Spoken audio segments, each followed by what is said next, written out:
there has to be a default, that is non-payment of debt, when the whole or any part has become due and payable and has not been paid.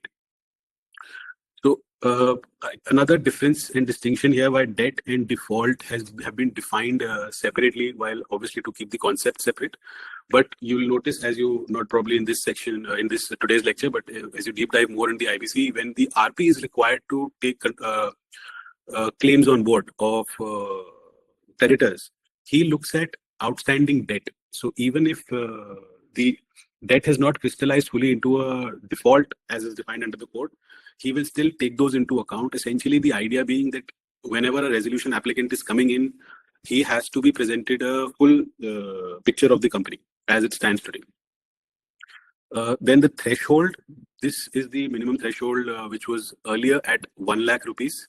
However, during the COVID time, the government immediately came out with a notification to enhance this to 1 crore. And to give you some more background, when this threshold was set at 1 lakh, there was a lot of pushback from the industry also, because a lot of people felt that this threshold is too low for initiating the drastic consequence of an insolvency resolution against the company.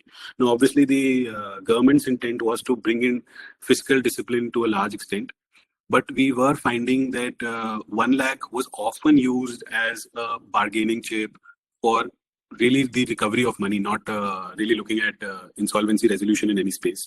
And that, while I know that this is a natural consequence of the law being available and everybody would want to use the remedy available, but as a natural consequence, you had the real risk of an otherwise solvent entity moving into insolvency, even for small defaults.